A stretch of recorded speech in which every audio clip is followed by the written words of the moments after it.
Raj, Saison. did you brew it? Yeah, Cool. How's the it YouTube is. morale going these days?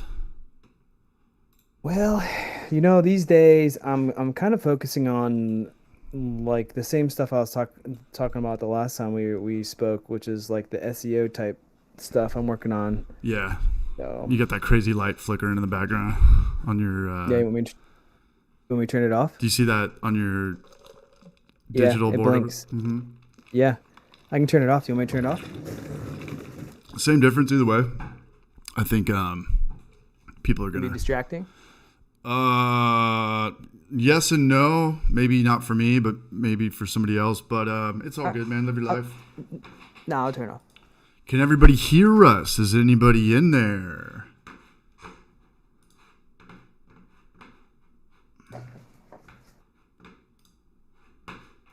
You can use Monday.com to boost your team's efficiency. All right, what's up, everybody? We got 15 people watching here, 7 thumbs ups. What's up, Gnome Brewing? Let's go. Gnome did a live brew day. He said he smoked a little weed on the internet. Easily manage your workflow. What up, Kim Hill? Much anything else.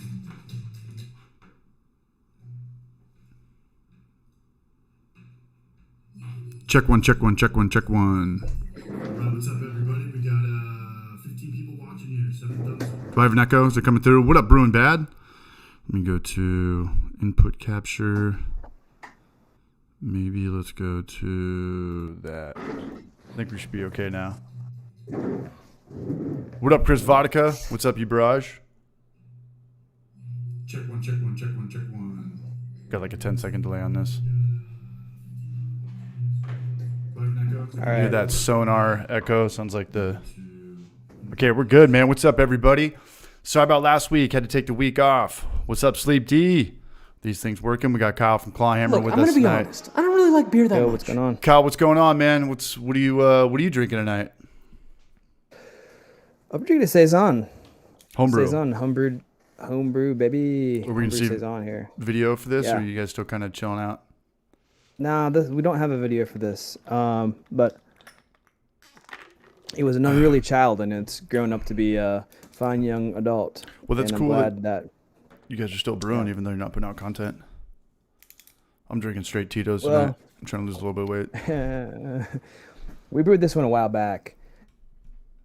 But yeah, I mean, we've been brewing like 1 gallon batches here lately, which video content will be coming out on that at some point. More YouTube or more shorts, or No, YouTube. Yeah. full Yeah, length. Yeah, these will be a little bit longer. Like they're gonna kind of suck at first because like we're making a new product, which is a 1 gallon like countertop brew kit. So we kind of have to do some instructional type videos first, but then we're gonna start having some fun with it. Honestly, we've been doing these extract batches with it, and it's been really fun. It's been like 1 gallon extract batches. Who would have thought? Like it's really fun. Like it's easy. It's simple and easy. Yeah, Um, and you don't need much. You don't need as Yeah. much. Mm-hmm. No, that's cool. Absolutely. How's YouTube morale? Is it an F like mine, or Yours is an F? yeah? Yeah? Probably as worse as it's ever been. Yeah. Really? Because I mean, you have been talking about whatever, like your next video that's going to be like a full length one. Yeah, on Wednesday. What's the topic? It's dry yeast versus liquid yeast, but Oh, it's yeah. if I come up with a good title, I think it'll get some shine because I think this will be my best video or most edited hours have put into that. I think that's a safer, Sure. non-douchier thing to say. So that I'll have a grain to glass video on Wednesday, and I brewed today. I had a brew day Nice. in the Clawhammer system. I kicked the Sweet. fuse off. Yeah, I was like, damn, no way. I was getting a boil, and then it shut down, and it was just from the side panel on my house. I kicked it on and kicked it back off, so everything went good on that. Oh, interesting. Do you have like too much stuff plugged into the same thing or My house is just shitty. It kicks off Ah. sometimes if it's a blender or a skill saw. I don't know why that is, but I kick a lot of fuses off at this 100-year-old Knoxville house. Interesting. Yeah, well, what would trigger that? Why would some plugs in your house be better than others? Well, so like the brew system is a 1650 watt Heating element? and that yeah, and that's like the max you can pull on like a probably 15 amp circuit, 120 volts Okay. of power. So if you plug anything else in there, it's gonna trip it. I mean, the brew system, 120 volts is like just barely enough to um, boil 5 gallons or whatever, boiling 6, 7 gallons of beer, just barely enough. Uh, that's, I mean, and our controller pulls the maximum amount of juice out of a standard household outlet as you can get. So anything else you plug in there, it's probably gonna trip it. Okay. Yeah. So Easy fix though. Yeah, I'm glad it wasn't anything to do with your system. It was just an old shitty house getting a lot of electricity pulled from one spot. yeah, But it was a great brew day. I'm trying a new thing. Before we talk about what I've written down, though, I want to give a couple shout outs to everybody who is here. Thanks for keeping the Hoppy Hour alive. I would have quit Homebrew for Life a long time ago if I didn't have this. That's Jaws on his truth. Big shout out to Juvenal Hernandez, Ike Turner for the Super Chatters 2 weeks ago. Everybody who's still watching these videos, much love. Shout out to Nick Smith for buying a t-shirt. Much love, Nick Smith. Much love to everyone who's in here right now. Goose Fraba, what's up, Jaggers? Sleepy D, Gnome, El Rorito, Todd Porter, what's up, dude?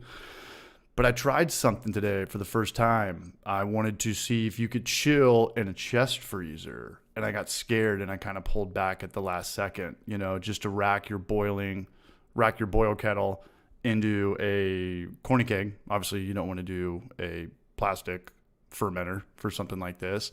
And then put it straight into your chest freezer. And I was looking up Reddit, and people were saying it was a bad idea. But it wasn't. It was a lot of hearsay stuff. It was like, oh, this could throw your chest freezer off or kill the compressor or kill the motor or overdo it. You don't want to take something that's 180 degrees and put it in a chest freezer and just have it work to get to 0 degrees and, pitching temp in 30 minutes. But I thought that would be a good way to maybe just go like a no chill, no water process. Do you know anything about that? Have you ever tried that? I mean, the only thing we've done is, we've put our fermenter, like we've racked over to a fermenter and just set it outside. And maybe we even just like took the brew kettle outside a couple times and kind of just left it sit, Overnight. when it's like really cold. Yeah. Yeah. And then, yeah, we've done that a couple times. I mean, in fact, with these 1 gallon batches I've been doing, I'll toss them in the fridge after I'm done. And it takes about 2 hours and it gets it down to 70. So I guess it's going to take a little bit longer, for 5 full gallons, 5.5 gallons or whatever. But a chest freezer can get colder than a fridge too. Right. Yeah, exactly. And there's this I mean, calculator. I wouldn't, What's up? I mean, I wouldn't hesitate to do it. I don't know why someone would be like, yeah, don't do that. Yeah, it was all hearsay. It was all, this could be bad, this could be bad, but nobody was like, I broke my chest freezer. I destroyed it. So I wanted to try to do it, and I was thinking about it. I was like, maybe I should put some plywood down or maybe some plywood on the side so the metal's not touching the interior of the, I don't know, what's in a chest freezer, like aluminum foil or aluminum. And I don't know if I want the metal touching. So I put one in there and I left one outside, and I just kind of want to see the difference. But I'm thinking about putting plywood in between the chest freezer and my corny kegs for the next batch and just putting them in there. Because I know they can hold the weight, because there's a lot of YouTube videos where people use chest freezers as cold baths. Have you ever seen one of those videos? Okay. No, Yeah, so I know it could hold the weight. I'm just worried about it just doesn't seem right putting something so big and so hot in something so small that's supposed to be so cold. And if I had 2 chest freezers, I would have done it, or a used chest freezer. But I bought this thing for like $250 6 months ago, and I don't want to break this thing. Yeah. Just have another whole hiatus of not brewing and shit like that.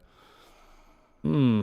But there's a calculator out there. It's called Omni Calculator, and you can type in how big your kettle is, what's the ambient temperature, what you're trying to get it to, and it shows you in minutes what it will get to. Like, hey, I want to get it to 70, or I want to get it to 35, and this and that. And I looked at it, and if it works, you can chill in about 25, 30 minutes. Oh, sweet. Yeah, but I was thinking, like, do I need to fill up 5 gallons of water the night before and just maybe have some ice in there? Will that help out? You know, because I don't know. But if anybody in the chat knows or has done this before, Jagger says suck back. I think it'll work. No problem. What up, Portly?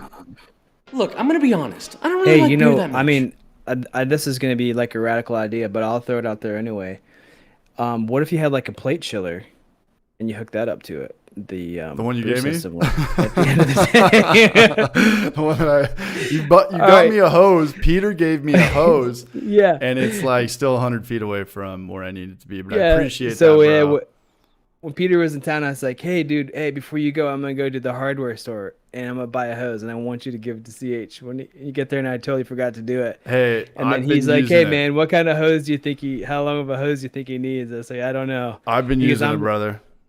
I said, "Get him one and I'll pay for it." And he said, "No, I'm gonna pay him. I'm gonna buy it for him." I appreciate that. I've been using it to clean all my stuff. I cleaned my basket right after I mashed out. I cleaned my buckets, and I needed that. I just need to set up a GoFundMe for one of those little handles now where I could shoot it, you know, at my own leisure. But I was hearing Jagger's just saying the suck back on the airlock. There is no airlock. I'm not fermenting yet. I'm just chilling. You know what I'm saying, Kyle? I don't know, man. Yeah. Yeah.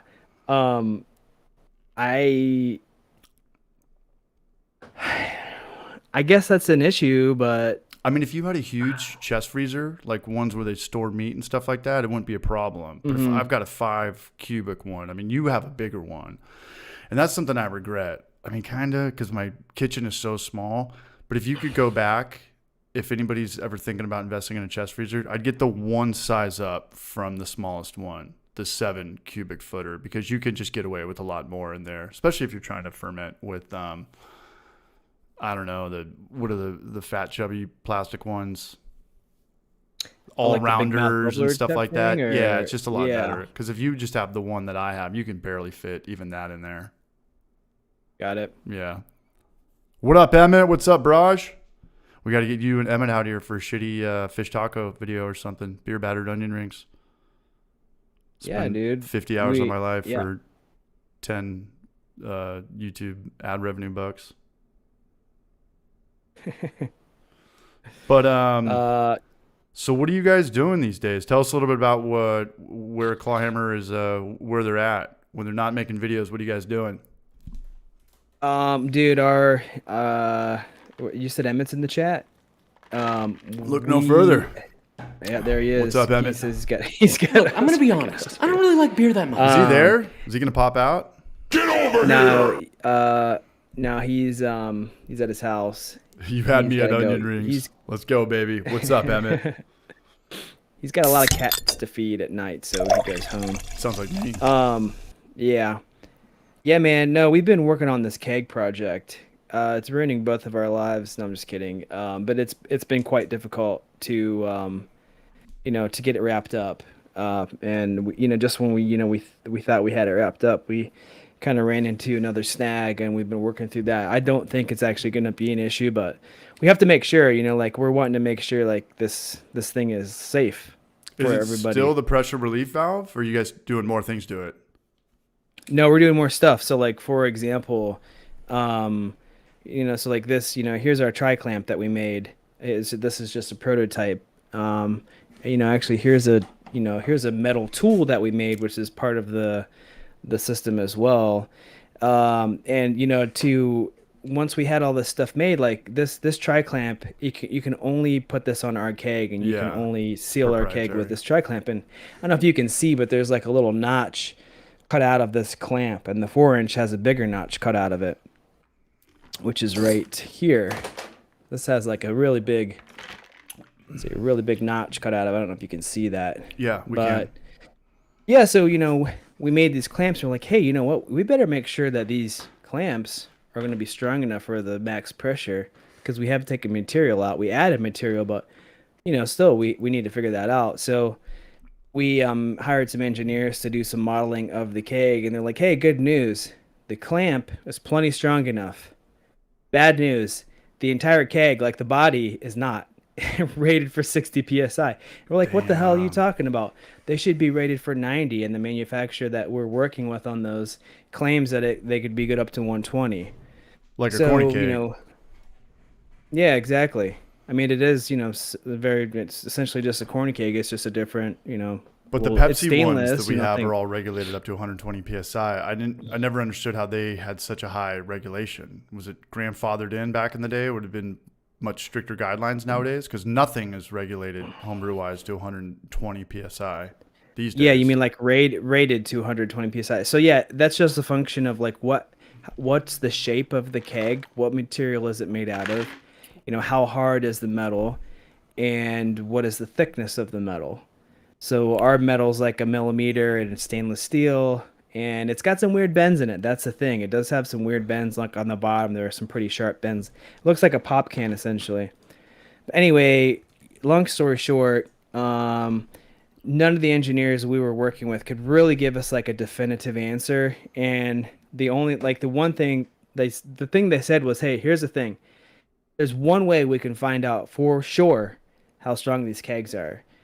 You have to do one of two things, and ideally both. You subject one to a max pressure test. And in fact, you subject like 5 of them to a max pressure test.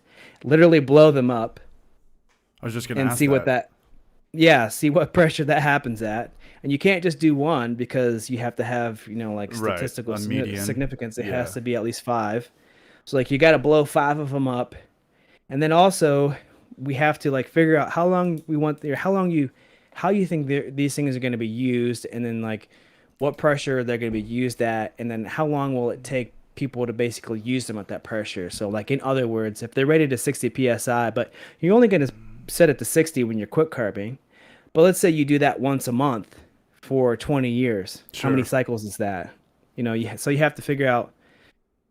So anyway, long story short, we've been working through that kind of stuff. Just the other day, I actually have a keg here I could show you. We tried to blow one up, and that's like it's not easy because it's not safe.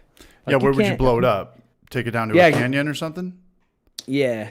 So yeah, but I don't have access to a canyon. So a buddy of mine, he actually is a really cool dude. This guy, Dan, he lives out in Colorado. He actually has designed like several items. He's an engineer. He's designed several items that have been, I kid you not, sent to the International Space Station. They're like data collection gizmos. They collect data and they bring them back. Like this dude has designed that kind of stuff. But called Dan. He's like, hey, listen, dude, if you try to blow this thing up with like compressed gas, like you realize that's a bomb, dude. Like that's like, not only is it dangerous, but it's gonna be loud as fuck. Even if you were to contain the explosion, like, and if he basically is like, don't do that in a neighborhood. In fact, don't do it at all. No. He's like, but if you pressurize it with water, it'll be the same thing, and since you can't compress water, it won't be as like violent when it explodes. So, long story short, man, last weekend I hooked a pressure washer, which they rated at like 2,000 psi up to a keg, and tried to blow it up, and I broke the pressure gauge before the keg blew up. So that's a good sign. Damn. Uh, You got to come over to but the bad Highwire news- and try to do it. would they be into that kind of thing? Well, you've been to the Highwire building. Could you tell what Oh, it was sure, before? yeah. There was an old military place where they used to try stuff like that. That's why you see the cement on the ceilings, and it's not your average Okay. building. It's a Department of Defense Yeah. thing. So if a bullet goes out or shoots off or explodes, nothing's going to end up on the street. It is heavy duty. Yeah, it is. There does appear to be a lot of concrete. Yeah. Like 6 But inches anyway- and everything. So yeah, back to Yeah. That's one thing. Yeah, so that's did that last week, and then and actually before that on Friday, I kid you not, man, I took a keg and I pressurized it to 60 psi and then depressurized it down to 0 1,000 times, 1,000 times, manually by hand. So I sat next to a keg for literally a couple hours, pressurized, depressurized, pressurized, depressurized. It's like Mr. Beast counting to whatever 100,000 or something. How many CO2 tanks did you have? I use water for it. So, yeah, man, I had to get creative. Our city water pressure here is really high. So I was actually able to just crank my house water pressure up to 60 psi, Jesus. which is not good for your appliances. And then piped it from the hose bib into the keg, and that's all I need. I needed 60 psi, and so I just like I built a little nozzle. Basically, in fact I used an air rail from kegerator, and I had two of them in there so I could depressurize faster. And then I just left the water on the whole time, and I just depressurize it, pressurize it, depressurize it. So is this what everybody else does? Everyone who's building the fermenters, the anvils, the bubblies, the chubbies, the all rounders. Is this what they all have to do? Well, I mean, they should be doing some kind of safety testing. I don't really know what the process would be. Uh, but who knows? I really don't know how they do it. It's plastic too. All I can say is like I mean, most of these companies are way bigger than ours, so you can pay people to do this stuff as well. But sure. It's first of all, it's gonna be like months turnaround time. It's gonna be expensive. And second of all, it's gonna be crazy expensive. Yeah, I don't have that kind of money. Yeah. So we have to do this like again. We just have to get creative and be scrappy about it. So, but anyway, like we don't want to like sell something to people. Again, it's the same boat. Like we definitely don't want to sell something that's gonna be dangerous. And then also, I don't want to sell something to somebody that's gonna be like not last very long or not last as long as they expect it to. Like I want it to last a lifetime and then some. I still don't really understand the problem because I thought the first beta, if anybody doesn't know what we're talking about, Clawhammer has their own fermenter coming out, but it's got 2 tri-clamps. It's got a 1-inch and, well, it's got about a 5-inch and a 1-inch, or the one that you sent me? 4-inch and an inch and a half. And you think it's pretty common sense that you would depressurize these before you would take them off. That's any keg at a commercial brewery. They all have the same setup. So you don't just unplug these things while they're full. You want to make sure that it's empty and it's depressurized. So I thought it kind of just went without saying. I don't think it needed more common sense than that. Yeah, and I think that's the approach that like all the other manufacturers have taken, and that wasn't like that was our approach because we thought, okay, it's not that bad if you forget, I mean, it's not gonna be a great situation, but it's not gonna like be that bad. But what we didn't realize was that under most circumstances, when you're quick carboning, your keg is full. So if you're ever to take it off at like 60 psi, like it'd pop off there real good, but there's not going to be a lot of gas in there because it'll be mostly full of liquid. However, if for some reason you had like a mostly empty keg and you had it depressurized really high and then you took it off, dude, it's going to come off like a shotgun slug. And so, here's the valuable lesson we learned, and we learned it the hard way every time. If you sell like 10 of something, you might not notice any issues. But if you sell 1,000 of something, if there is an issue with anything, at scale, you will figure out the issue very quick. Sure. So. Yeah, and it's a different thing. I mean, it's a much different thing than, having to complain about a T-shirt or a packet of yeast or something. I mean, this is the most liable shit that can go wrong. Explosions and metal shooting, Yeah. Yep. Should have live streamed that. So yeah, like that's where we are, man. Like that's been eating up a ton of our time and our mental energy, really. And just we're in like the same boat, man. Yeah. I almost quit last week. I was like, I just everything. Homebrew? Yeah, I was just kind of thinking. I was thinking Life? about. Yeah, I was thinking about the Hops and Gnarly stream when he was talking about you shouldn't do a homebrew channel, and I was thinking, right. Well, right. Well, it was like, if you want anybody out there, if you want to start making YouTube videos or filming brew days, it's a great idea to be a part of a community, connect with people. I've met a lot of friends. I've went to a lot of places. It's a great idea in that regard. But if you ever want to do it in regards to, say, I want to quit my day job or do this full time, it is probably the worst idea I've ever had. Yeah. I've had a lot of bad ideas. And that's saying something. Hey, give me 1 second. I gotta take my breath. Yeah, I gotta fill up another Tito's and vodka too. But I just had like 5 videos that just bombed after bombed. Even the videos I'm chopping up and I'm putting on the Hoppy Hour, it's just like. And I was looking at your channel, and I was looking at Larry's channel, and I was looking at the craft beer channel, and I was like, I've got I've got this personal goal, like I want to get to 100,000 subscribers just for whatever, just peace of mind or bragging rights or anything. But I know when you get there, like nothing changes, and I look at some of these bigger channels and I look at their views on their videos and they're not getting that much more than I am. And I was looking at Trent's last video and it was the Zelda video and it was so good. It's so much work. It's so entertaining and informative. And it got like 3,000 or 4,000 views. And I was just thinking, maybe I think every YouTube channel, homebrew channel eventually dies. And maybe it's just my time. Maybe it's just my time. And I never had a kid or a girlfriend or anything, so if I had a kid, this is all over. If I had a girlfriend, this is all over. And I dated a chick for 7 years who was super supportive, but even she would come home from work and be like, I thought you said you were going to do the dishes. I thought you were going to clean the house. I was like, fuck, I've been editing for 8 hours, and that was on the cool side of it. If you're dating a girl, she's like, hey, we have one day off. She's a nurse that works 4/12s or whatever. And I want to go to the park and I want to go see a movie. And you're like, oh, I want to edit this shitty YouTube video for 6 hours.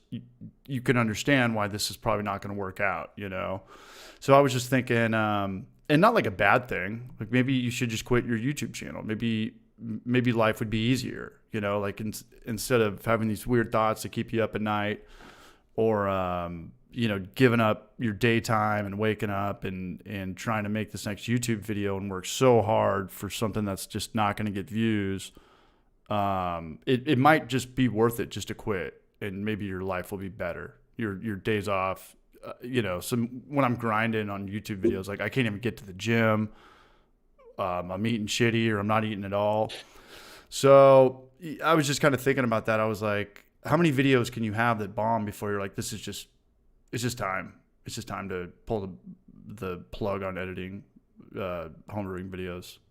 That's why I didn't really do a stream last week. I was like, I'm just not in a good spot with YouTube right now. So that's the take on it. Again, the community aspect, 10 out of 10. The financial aspect. I know it's cringy. We talk about views and shit on here, and but nobody needs to. No one's ever gonna get like the Mr. Beast, Joe Rogan views. But like, if we just got like double of what your ad revenue was, I think I got like 75,000 views last month. My Homebrew for Life channel got like $375. Like, if you just got like double that, it would create more incentive and be real. But it comes out to like 5 cents an hour. Yes. So, I mean, I'm going to do this video. I'm going to probably do grain to glass videos up until the end of the year, but that might be it. I've talked to Yakima Valley a little bit. I texted you earlier about we're going back and forth and maybe we can do some sponsorship stuff that doesn't deal with affiliate marketing, just negotiate better and just try to get more money up front. That would bring my channel back tremendously. We'll figure that out and go from there. But, I just think it's inevitable that every homebrew channel dies. And I had Larry on the last time, and he was like, this is always going to be my last video. This is always going to be my last video. And we were talking about Brian and Short Circuited. You come back for a little bit, you put out some content, and then it's just like, okay, like 6,000 views for 30 hours of work, yeah. You just got to kind of be smart about your life. There's only so many hours in the day. Yeah. I mean, you either have to really love it or you gotta get compensated for somehow. Ideally both, but yeah, like there is a point where, I mean, it sucks. Like, just your comment about Brucho's video. I mean, obviously, he is putting a lot of effort into that video, the Zelda one. I haven't watched, but I just scrubbed through it real quick, and like, it's killer. Bro, dude's wearing a elf ears, man. Yeah. He's wearing like link ears. And then, like your videos, obviously, like you put a ton of time and effort into them, and not even just like the time that you spend editing. That's only like, that's not all the time you put into it. Like, obviously you have to film it as well, but I imagine, CH, that you're thinking about your videos constantly. Oh yeah. It's like, this is a great idea for a video. This is a great idea. All the time. Yeah. It drives me crazy. Yeah. I mean, everything you watch, every time you watch YouTube. I mean, in fact, just earlier tonight, I was watching some videos and I was thinking, I could probably pull something good from here for a video. Yeah, I mean, I edited, I think, on Monday for 6 hours, and all I got out of that was just getting my 3-second screenshots of the movies I want to use in this video. You know, I didn't even get them into Final Cut. I was just trying to, I use screen record or screencast. Yeah, yeah. And that's, my computer's on fumes now, so when I export it, the audio is off from the video, so I have to pull those in now and just sync those up because my computer's so old now, and it just takes so much fucking time. Yeah, got it. And I think I got them all. It is a good feeling. This is my biggest fear.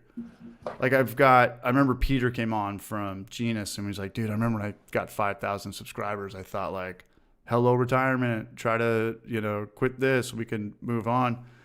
5,000 is nothing. I mean, if you have a YouTube channel with 5,000, that's awesome, but it's like nothing in the grand scheme of the bottom line. That's cool that's a milestone for any channel. And I was thinking like when I had 5,000 or 10,000 or 15 or wherever I'm at now, it's always still been the same. I feel like everything's still just been the same. You're not like making more money. You're getting more view. I don't think. So I have that fear of like, hey, we got to 100,000. Maybe that's kind of a more of a metric of how much like of a loser I am than actually like this is, quit your day job or pick and choose, or you have an editor now you can pay and throw him some of the work. I just don't, I think that's what's going to happen. And you have to pretty much adapt or die, so. Yeah. And the bummer about like going over to barbecue or going over to food or something, and eventually you have to do that because you can't just make homebrewing videos forever. You'll just get the same views as David Heath or Short Circuited or Larry or me or whoever. And by the time you get 10,000 or 100,000 subscribers, I feel like that takes about a decade. And then 80% of those people, those subscribers are just ghost followers. Those were people from 2015 or 2013. So, but what I'm saying is if you adapt and you go into barbecuing and you're getting videos that hit now, you can't go back to beer ever again because the brewers will watch the beer videos and the food. But if someone subscribes to your beer can chicken video and then you upload a grained glass video, they're going to be like, what the fuck? Like, what is this? Yeah, man, I feel you. I mean, that's like a lot of, it's just the evolution of YouTube channels is weird because generally people, the YouTubers themselves, they'll start out doing one thing and they make an audience, but then one of two things happens. They realize, oh, well, there's another topic I could, do videos on that they're going to give me a lot more views. Or they start getting real clickbaity with things. And, we've had a lot of conversations about this. Shit, I wish I could have a clickbait video. Yeah. But yeah, I mean, and it's like a weird thing about human nature that, we like, why isn't like the good stuff, like it seems like the bad stuff floats to the top in some senses sometimes. Well, Maybe not always, somebody was talking about this a couple of weeks ago. It was like, are videos even going to be around in 5 years? Is it all going to be 1 minute videos or TikToks? Because I see these ads that show up or these messages on YouTube, and it's like, make more shorts, make more shorts. It's like, why are they telling me to make more shorts? What's the deal? People are watching those more now, or they figured out how to slap ads on them. Why would YouTube want you to make shorts as opposed to a 20-minute video that's got 4 commercial breaks in it? Because they're trying to compete with TikTok? Yeah, you want to hear something interesting? Yes, always. Like we just did, I just had like a couple of shorts just in the last like 7 days just go nuts, like go crazy. They get monetized? So let me. Yeah, they did. But let me just tell you the sad story. So I have one video, one short that has 260,000 views on YouTube. That should be like a couple $1,000s on a real video. Yeah. Yeah. You got like $50. Yeah, it's like no, it's like $8, dude. Really? Yeah. But I'm not trying to get, I don't know, whatever. We're in a different boat because it's different for us. You're selling a premium indoor product. There's Genius Brewing. They have a brewery. Most home brewers or brew tubers are just trying to sell T-shirts. You know, you sell something that Right. doesn't happen that often, you get $5. It's just a lot different for us or for, you know, Genius Brewing or Tanglefoot. So, Sorry, I lied. It's $12 each. $13. out of what? $13 Almost if we round 300,000 up. views? 250. Yeah, 260. That's crazy. Hold on. I'm going to fill up another Tito's. I'll be back. All right, sweet. Well, shit, man. Well, I better get back to the chat so I can see what's going on there. Hope everybody's doing well tonight. What is everybody drinking? I'm drinking a Saison, lavender Saison that sucked when we first brewed it. It was just like, tasted like basically soap, essentially. Even though I was, I took it easy on the lavender. But over time, man, it's really mellowed out, and this has turned into a great beer. It went through that like kind of burnt rubber phase and like a sulfur phase. It's lived several lives up to this point, and it's probably pushing like 10 months old at this point, but it is like great right now. It's just me and Patrick Buckles right now. Hoppy Pilsner, Racer 5, Homebrew Hazy, Pineapple Wine. That sounds good. Tito's and vodka. filled What's up- everyone drinking tonight? I'm going to kill Filled a up a bottle of whole Tito's. water bottle. Tito's. Tito's CH, and dude, LaCroix. how did the weight loss thing turn out, man? Like, how did you keep the weight off? You put it back on? No, I've been at 183 this whole time for like 3 or 4 months now. Dude. Yeah. Dang. So like lifestyle change or just like what happened, man? You slowed down on your drinking? What's going on, dude? I'm a weird drinker because some weeks I'll just go sober, and my drinking just comes down to me going out. You know, I'm just this weird guy. Like I'll be like, hey, I'm not going to spend $1 for 3 days or 4 days, and I can do that. And then the next week I'll go out and spend $60 every night and drink at breweries, and it'll all just mean nothing. But no, the beer, probably drink beer 2-3 times a week or whenever I go out.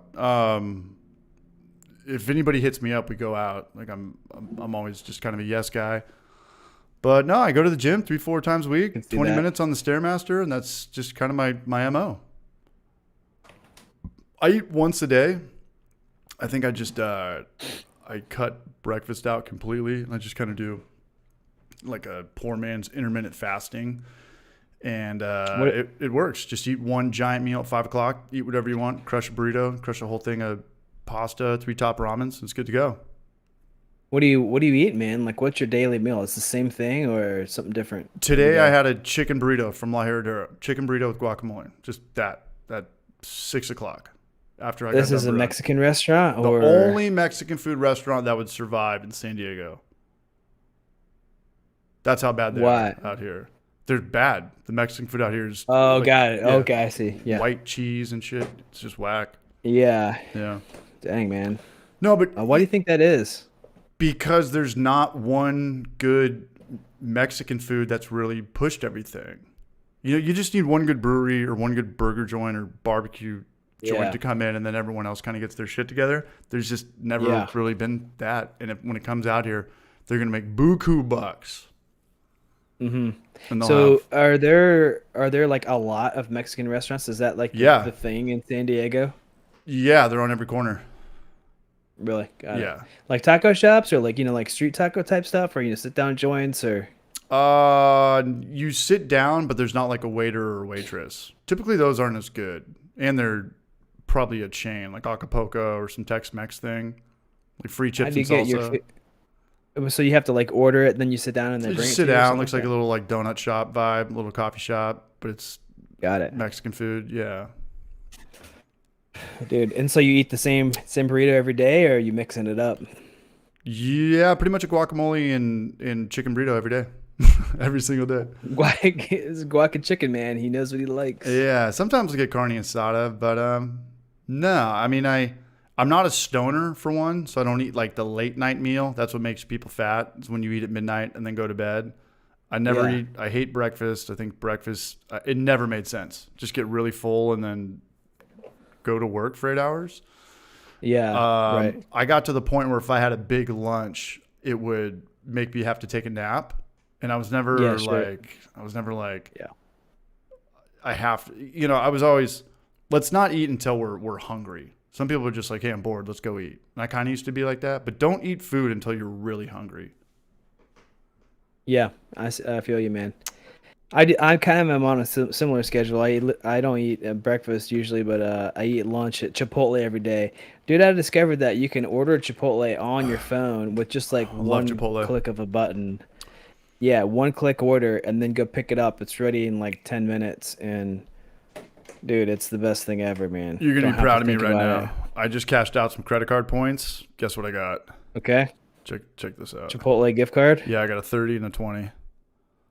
Nice. Maybe I shouldn't put these up right now. People are going to take a picture and then use my Oh. scan. There's a I just 30 screenshotted that. and a 25 Yep. right there. Screenshotted. It's mine now, baby. Yeah. Go for it. Go to Chipotle on me.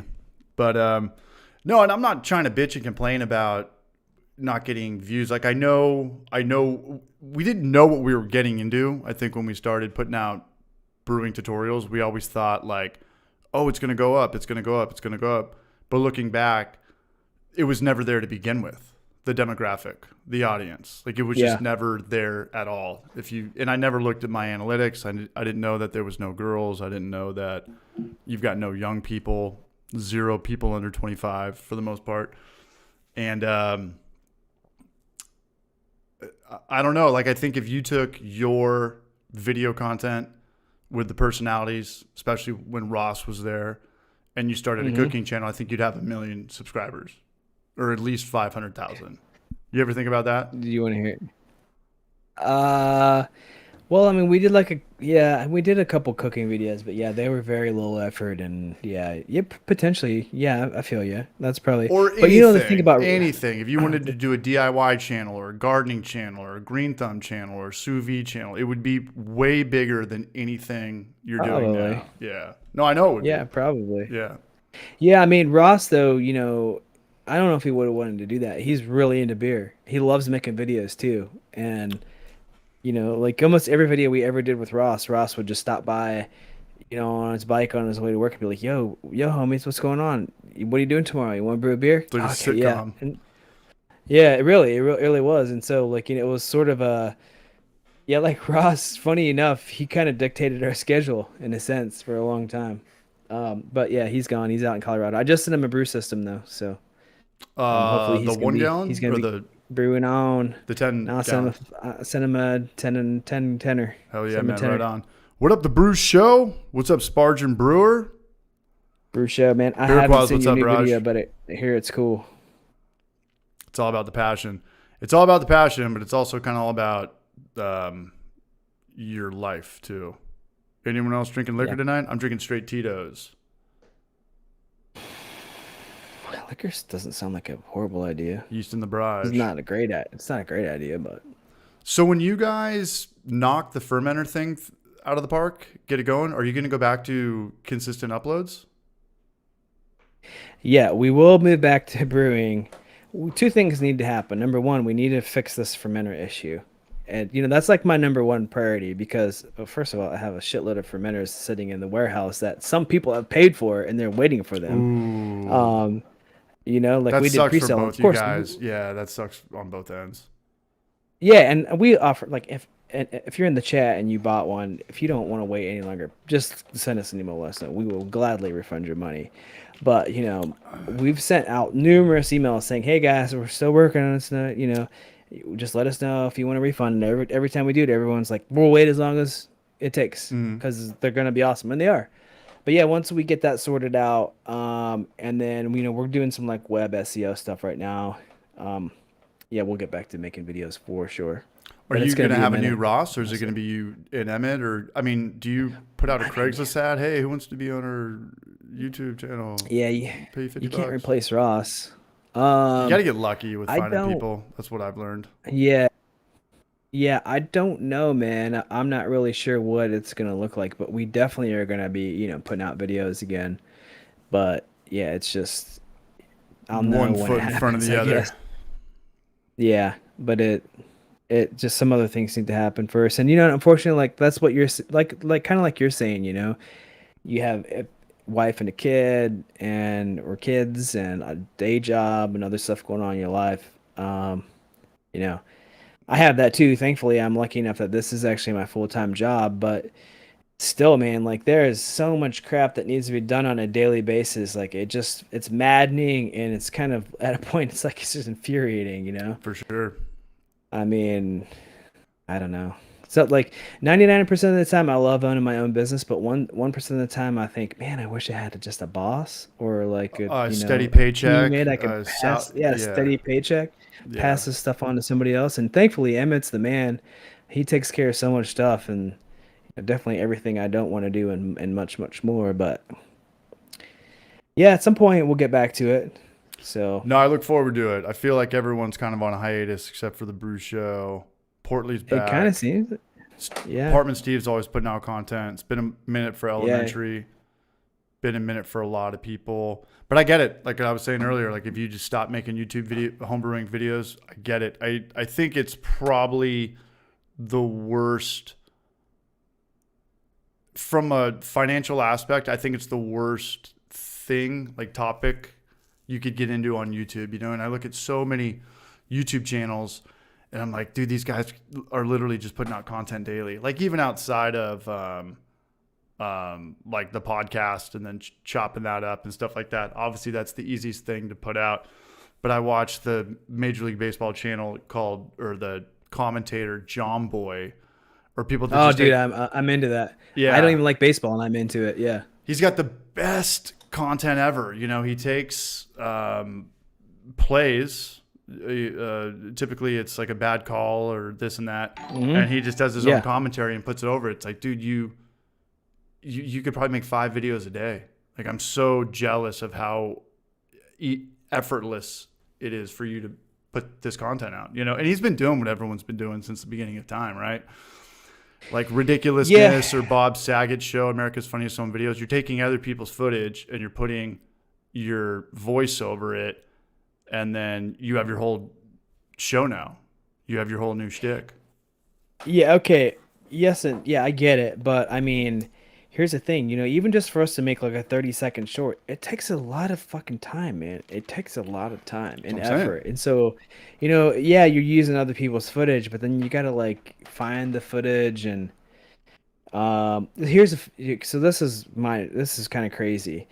I've been thinking about this all day, actually, the last couple days. We recently reached out to somebody who was on like a major kind of cooking channel, who split off and started their own thing, and said, "Hey, what would it take for us to sponsor an episode and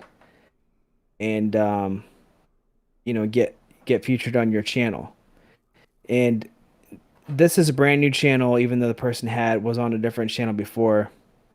They don't have established views yet, but the trailer they put out for the channel only had like 100,000 views or something like that. So I wasn't expecting a ton. Anyway, they wanted $50,000. Really? $50,000 for, I assume, a feature in one video. And the views we're talking are not that high. So I'm thinking either they expected that they're going to get way Is more this like views. Brad Pitt's channel? Leonardo DiCaprio just started cooking channel, or Kim Kardashian or something? Who is this? You had made a very lucky guess, but no, it's not a celebrity. But you were warm. We're gonna do a warm cold. They were that big? Okay. No, they're not that big, but the name, you actually just accidentally got a name right. But yeah, they're asking for $50,000. And you think, Caitlyn okay, that's Jenner? an insane amount of money, right? That's an insane amount of money. But They live in a if you different break world, that, though. Yeah. yeah, if you break that down, like I was dealing with the manager, not the person. So they have a manager, and it seemed like that might be their full-time manager. And they have a videographer, and they're wanting that person to be a full-time videographer and an editor. So, that's at least 3 people right there. And they're It only adds doing up. maybe like 12 episodes a season. Now granted, that would be a lot of more. money. if you split that in between, between all of them. Mel Gibson. I'm gonna guess this. No, it's not. It's not an actor. Hulk Hogan. Yeah. Anyway, no, but I'd consider it if it was Hulk Hogan. 50 grand. But you did the math on it, and it's like this is crazy money on our end, but it's not that much on their end. Well, yeah. I mean, we have to think they only got like 120,000 views on their first video, something like that. So, say like we sponsor a video and it gets Which is what, 120,000 like views. Like $800 how much is $800 going to in ad cost? revenue? Yeah. How much is it going to cost me to make X number of videos that get collectively 120 views? Way less than $50,000. So we were like, nah. Yeah, I don't see how that checks out. Is this Gorgeous George? Is this Gorgeous George in the chat? Long lost Gorgeous George? What's up, Raj? Hey, thanks for becoming a member, Gorgeous George. It's been a little bit. It's been a year. Hope all is well. But no, I had a great time today. I brewed. This is like Nice. the best I've ever felt brewing on the Clawhammer system, and I'm just getting better at brewing indoors. I think this is my 4th batch, maybe my 5th, probably my 2nd. I don't know, but Dude, I made less of a mess. I knew how to go about it. When you're recirculating your mash, what you want to pull out before, which hoses you want to pull first before you get burned and shit like that. So it just felt good, to kind of clean as I went. you didn't bring your Sticky floors, burned myself a little bit, but it's all good. Just like cleaning up your sticky floors on the fly. I've got a mop thing. I just put a shirt over hot water and I could, get that going. Cleaning after, shout out to you. Knocking out, knowing how much everything takes, to heat up, to get from 152 to 207. I was boiling at 207. And then, I'm really looking forward to this video. I just, it's just going to take a lot of work. I'm probably going to chip away for about 5 hours of editing, starting tomorrow till next Wednesday night. But I love uploading the video when it's all said and done. This video is going to take a lot of work. Yeah, but haven't you been working on it for a while? Yeah. I mean, I have shit written down for like years ago that I could pull from this, or like, okay, I think I can pull that in here and use this bit here now. I think it'll work. And then if it doesn't work or I didn't like it, I'll just scrap it and I'll save it for another video. Right. Yeah. But no, it was cool. It was just cool to have your house smelling like a brew day again. Yeah, man, it is fun. That is a good feeling for sure. Like I was saying, man, dude, these 1 gallon batches, and in fact, before that, we did like a 5 gallon extract batch on using our starter system, and I mean, obviously, like all grain beers are going to be better, likely. I mean, truth be told, I haven't brewed a ton of extract batches, but you should be getting a bit better quality with an all grain beer. But man, there's something to be said just for doing it, like doing an extract batch. Like I said, we've been doing those recently, and it's been pretty fun. It's just like much lower effort, and just that you get your house smelling like beer, and you're doing something, you're drinking beer. It's a good time. It's a good time. I think the key to extract batches is really stir, because I remember in the beginning of doing extract, a lot of the syrup would go to the bottom and it would stick or get burnt right there. And then I think your beers are going to taste a little bit more like extract, especially if you're doing like a brown ale or an amber. So just get a big spoon and really get in there and just stir the shit out of it. And just hopefully it all dissolves before it turns to sediment and at the bottom and then burns to shit. Right. If I can recall. Yeah, that was a lifetime ago. Man, the fact that you said you just burnt yourself today, that's why we're spending so much time on this keg. We're really, honestly, because, I mean, I burned myself with taking the silicone tubes off. I mean, that's going to happen anywhere. Really? I mean, I don't know why. How'd that happen? That shouldn't happen. So when I'm getting ready to pull the grain basket up and I want to rinse it, you got to take the hoses off. No. Why would you do that? Take the hose off what? The pump. like recirculating. I want to get this out of here now. Oh, like at the end of the brew day, or like before you bring to boil, you want to get rid of your basket and you want to get the pump and your hoses off your system. You're not circulating anymore. You know the quick disconnects? I just pulled it off really quick and it just burned me. And I was like, oh, fuck, I should take it from the top and then pull this way and then from this side. Yeah. That's what I'm talking about. Here's the disconnect here, CH. And I think I'm going to follow this up with the question. If you use a chiller, and no pressure, I know you're not a chiller man, but if you were to use a chiller, just hypothetically, if you were to use a chiller, what you do is you you lift the lid up right after the mash, and it kind of like makes the wort kind of go back down into the hose, and then you actually just close one of the ball valves. The one on the kettle is the easiest, and then actually like locks the wort into place. It doesn't allow it to come back through the lid, and you can actually just set the lid down into the side, and like nothing will come out of the lid at that point because you've like shut the circulation off through the hose. It's kind of like magic. You take your grain basket off, and then you can just go about your boil. And here's what I do, because I'm very lazy, but I have noticed zero difference in the beer that I've made because of this. You just kind of set the lid back onto the kettle, just not fully on it, but just kind of like on the side, and then you do your boil with the lid, with it cracked. And we've tested this extensively. It's not going to make DMS or anything like that. And then at the end of the brew day, you're not going to boil the stuff that's in the hose and the pump, but it's not that much beer. It's like a pint of liquid. It's not even that. I think I lost maybe 8 ounces, and I had poured it out into a corny keg, and then I dumped it back in. Yeah, you'll never notice a difference. And then at the end of the boil, you just actually disconnect the hose from the lid, but it's not going to, no liquid's going to come out. Pop it into the liquid there, and just kind of recirculate, and then open the valve and recirculate for a little bit just to sanitize the hose. And then pop that on your chiller. And then by the time you actually like any liquid comes out, it's not going to be hot. It's not going to burn you. You're getting trolled, man. We got Cool Guy with a super chat saying, is it just me or does Kyle look like Dennis from Always Sunny? He's never heard that in his entire life.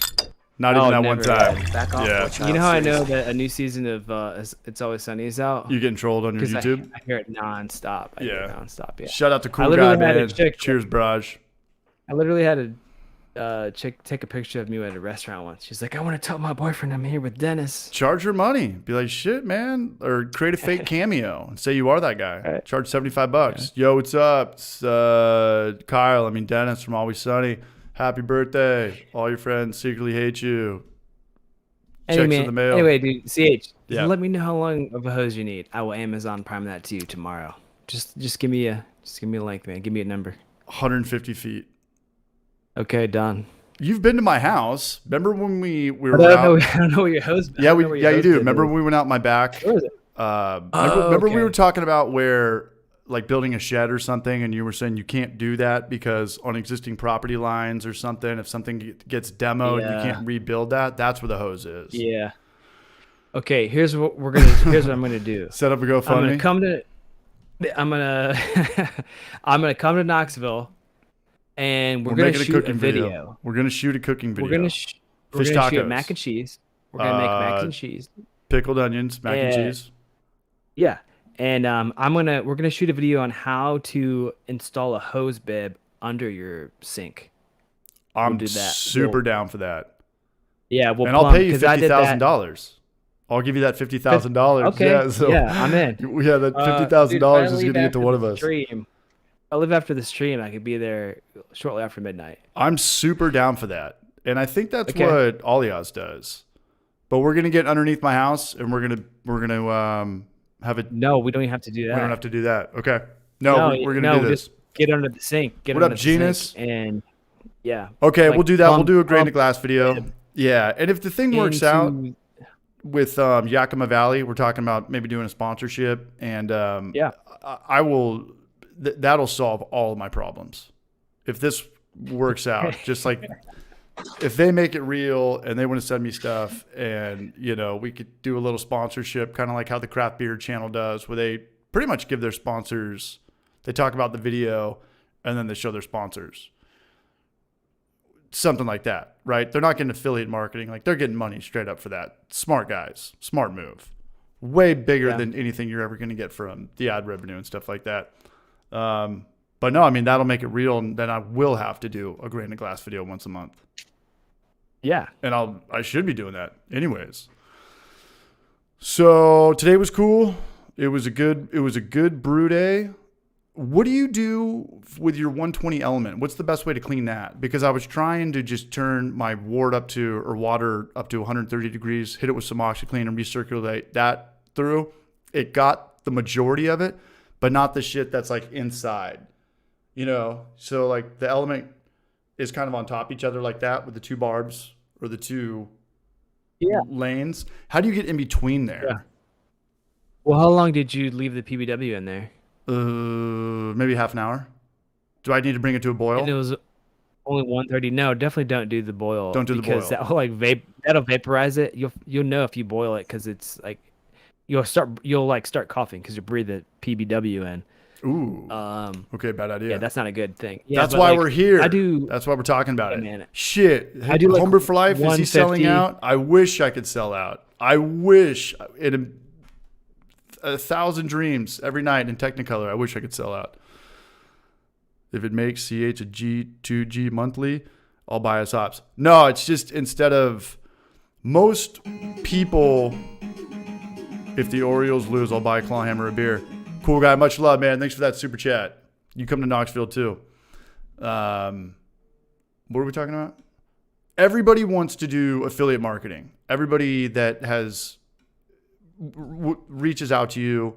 I don't know how much copy paste you get, but people check out my new ice machine, check out my new sunglasses, check out this, check out that. And you know it's a copy paste thing, right? It's a bot that goes to anybody who's got over 10,000 or 50,000 or 100,000. And sometimes they fuck up and they send you 5 of them in the same day. You know what I'm talking about?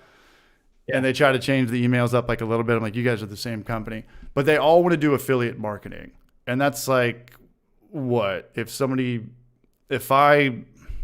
Kyle, wear Homebrew for Life t-shirts on the channel, put the link in the bio. Every time you sell it, you get 3% of that $20 shirt. What's 3% of that? 6 cents, 60 cents. So everybody wants to do that.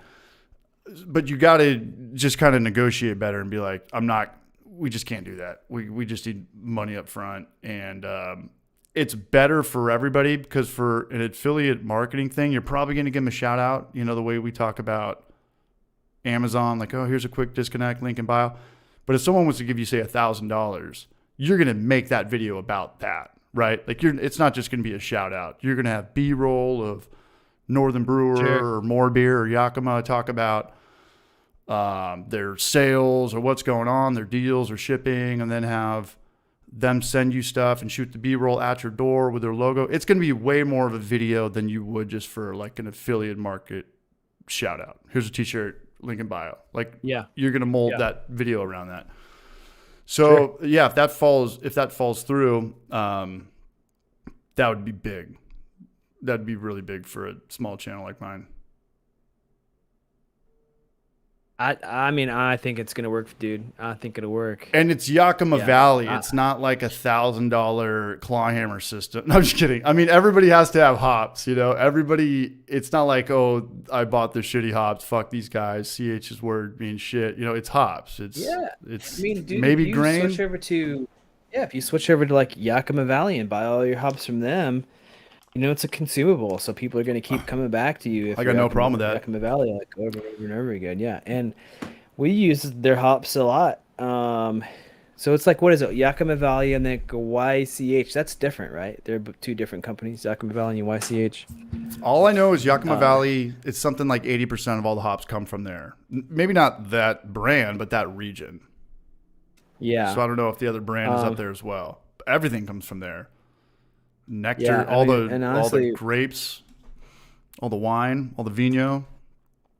Yeah, but we've used Yakima Chief, Yakima Valley. We've used a ton of Yakima Valley hops, and we've never really mentioned them in a video before. Just I don't know why. They've never reached out to us, but Maybe I'll look into that. Maybe because that was the first thing I said. We had a Zoom call yesterday. Yeah. We had a Zoom call yesterday, and I said I've done stuff like this before, but the next thing you know, hey, go buy this product or go buy this extract or check out Northern Brewer, and then 10 other brew tubers are putting out not the same video, but it's like, hey, go to Northern Brewer. And I was like, if you guys are asking everybody to do Yakima Valley stuff, like, I'm out. And they were like, we only deal with Brewlosophy. And I was like, that's cool. Oh, cool. And they just sponsor his videos or his website. And then, we were definitely on the same page. It as immediately, like right after I said, I'm not doing affiliate marketing or affiliate program or something. But no, it's a trip. Like that brand, the owner, I think they're 12 years old. He started by selling hops on eBay. Oh, wow. Interesting. Yeah. And now he's got like 12 or 15 employees. Their warehouse looked killer. It was huge. It was a like not historical building, but it kind of had like a cottage vibe to it. It was cool. These guys were cool. That's pretty cool, man. I mean, that's awesome. Yeah, we'll see. I hope that works out because, and it's going to work I out love for the you vids, too, man, dude. because I'm only brewing on your system, Braj, until it breaks down, and then I'll put on the I'll break out the old Mr. Beer kit. No, I'm kidding, man. No, today was a great brew day. I just refused to chill. I mean, I'm trying. Obviously, I did that because I wanted it to be part of a video. You know, just take your 220 degree or 212, rack it into a corny keg, and then just throw it into a chest freezer, and you'll be good in a half an hour. That would be a video in itself. Like, does this work? But when I was putting it in there, I was like, fuck, I don't know, man. I just don't know. This doesn't feel right. How come this hasn't been done before? So we'll see. That's a Brewlosophy Mythbusters video. What up, all y'all? What's up, Barrage? We're going to drink 12 beers next Wednesday. Back off, war child, seriously. And there's nothing on planet Earth that's going to stop me from drinking 12 beers. What's up, It's Rec? What's up, Jorge? What's next Wednesday? When I get a grain to glass video out with a good beer that I'm proud of, Sure. I'm going to drink the whole fucking 5 gallons. And I've got bottles, and I've made a couple friends now, and I'm just going to go give all my beer away. I'm going to go to all my buddies at breweries and just, shoot a little B-roll that. Here's a growler or whatever, and that'll force me to brew more. Because in San Diego, we were always out of beer. Nothing sat around. Right. What about you? Do you sit on a lot of beer, or does it go pretty fast? Well, Did Ross it just drink a lot of depends your on like beer? how many. Yeah, like Ross, Ross. He'll stop up and drink a beer pretty regularly. I mean, I drink it. I mean, video editors drink it. I take it home and tall cans and bottles and stuff. Does Emma drink a lot but of beer? we brew so much. We brew so much that like we definitely had a lot of beer left over. You have like a 10 cubic volume chest freezer. You have a big one. Yeah, I have 8 kegs in the kegerator. Plus, we generally have like a couple of extra kegs in other refrigerators here. Yeah, that's like a $500 chest freezer. Yeah, at any point, like at any given time, like when we're brewing a lot, we have probably like 50 gallons of beer in our office, and there's only like a handful of us here. Does Law Dog drink a lot? Not so much. Like I think Nathaniel is probably our most steady drinker. Nathaniel was like, he'd kind of just sip on beer. I mean, it's free beer. Going out and drinking is so expensive. I don't care if you're in San Diego or Knoxville. Beer is $7-8 every city I go to.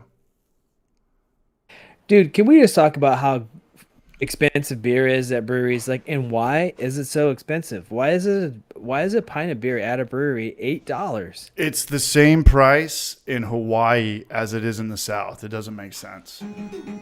It just doesn't make sense.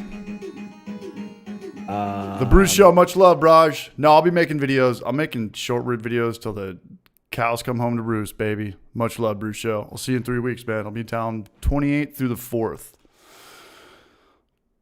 Got a wedding, and that's why I'm kind of chilling out. I'm not drinking tonight, by the way. This isn't Tito's. This is just water. I need to hit the gym in the morning and then edit for like the next 5 days straight. So I got to look good for a buddy's wedding. But we'll still, when I come back from San Diego, I'll be back to 220 pounds. No questions asked.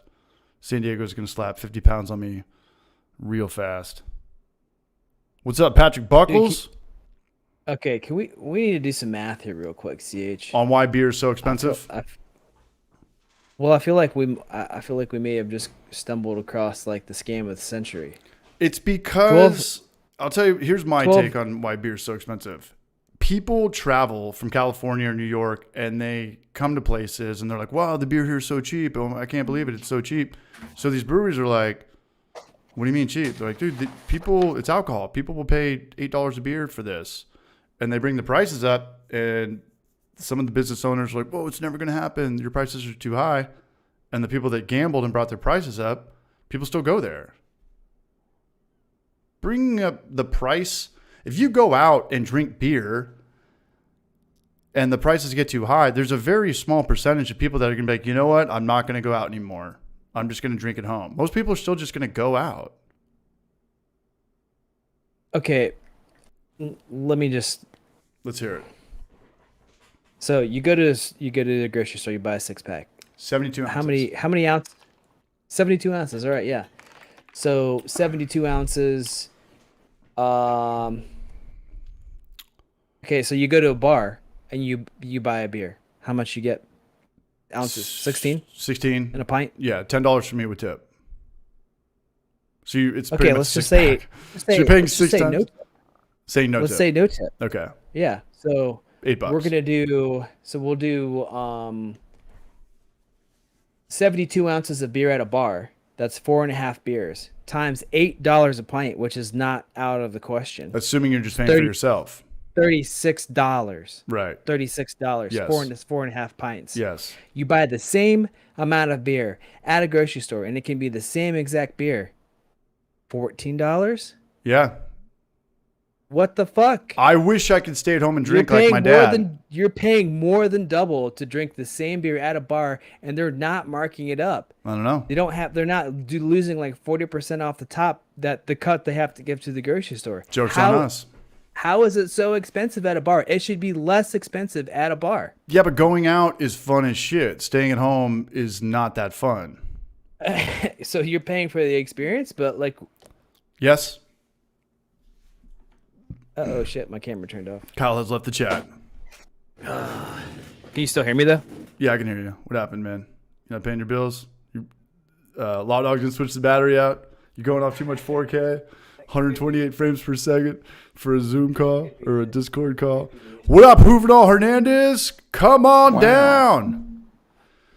Inflation is a scam IPA because the margins on the retail are nothing. Todd Porter. Oh, all right, hold on, CH. I have to do a little equipment maintenance, but also I need to. Hey, you're back, man. Fill my. Well, yeah. I've been carrying. Give me 1 second, man. I've been carrying us for 3 years, man. I've been drinking more on here than you so far. All right, hold on. Man. Let me. You got to get blackout drunk tonight. I'll be right back. Yeah, do your thing. What's up, everybody in the chat? Oh, I'm getting trolled by my dad. Who's this? What's up with everybody, man? What are you guys drinking? What are you guys brewing? Explains why Party Time went pro. Running a bar has much more overhead. Oh, for sure. And a lot of bars, they can't just buy their alcohol the way we do. They can't just go down to CVS and buy it cheap. They have to buy it from the middleman, and their prices are a lot more than ours. I'm talking about for liquor. I know that kegs are anywhere from about like 160 to 250, depending on if it's an IPA or a Pilsner or a Pale Ale or a double IPA or something. Is it Party Time okay, by the way? He's where the wildfires are. I didn't hear anything about that, but I wanted to say, first and foremost, shout out to the Brew Show for letting me know that Jaded Homebrew made a video, and the guy's going through a lot right now. He was in a coma. He's... I think he's back to 100%. I don't know that, but if you're putting out content again, I think you're doing at least, I think you're not in a coma. But the guy's been through hell. I want to get in touch with the dude. If anybody has his info, let me know. But check out his channel. Let me put it in the chat. But he had a funny bit. He was talking about how he was in a coma and he lost 40 pounds. And then he was like, yo, this is more than CH lost in a whole month. I was laughing my ass off. So I appreciate him for making that. I hope the best for him. I want to get in touch with this guy. Maybe we could, do a real GoFundMe and put some money together. Because even if you have health insurance in America, I don't even know what it means anymore. There's still going to be bills. But let me pull his channel up really quick.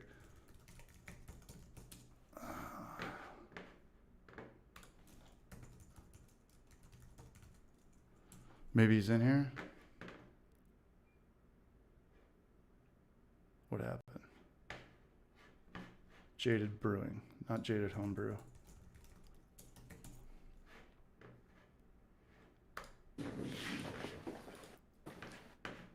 He's got a really cool backdrop too. He's got kind of what Clawhammer has, and I want that. He built something super cool. Shout out to this guy, man. Yeah, Beer Quaz Nation. What's up, Nick Smith? He's made an awesome recovery. Yeah, so it's good to see him putting out content and doing well. But I want to get in touch with him. Feeding Tube IPA. Jesus. He's tight with Barbecue Larry. Sounds good. Thanks, Trent. Cheers, Barrage. Nick Smith. Where's Chris Radiation? What happened to Clawhammer? Get over here! We can see you now, Kyle. It's back. Doing a clone of Fresh Squeezed IPA. That was my favorite beer when I got into craft beer, man. Fresh Squeezed was the shit. I don't get too much Deschutes out here. That's kind of a bummer. That was definitely a West Coast thing. We'll love Deschutes, though.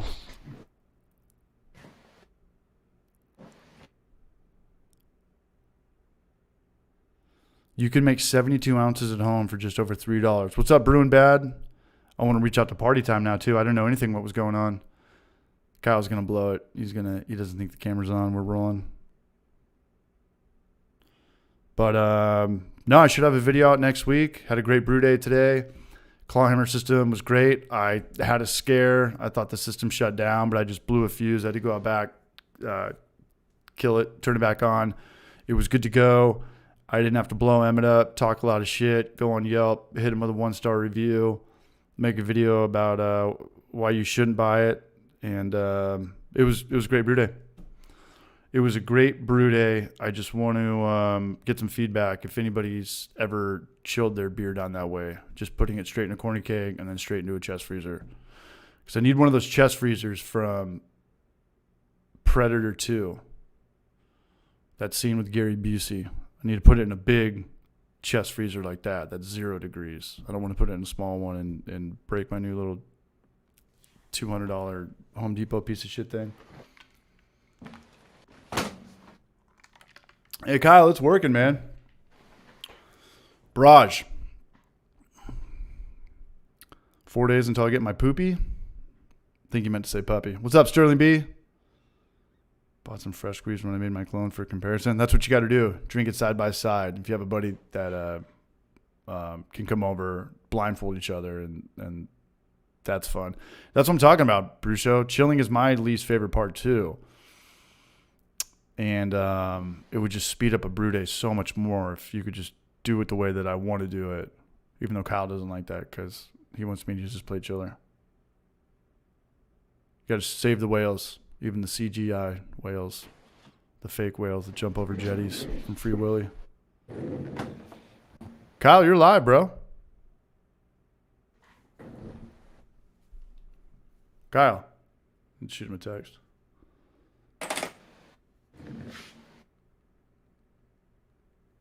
Your camera was working the whole time.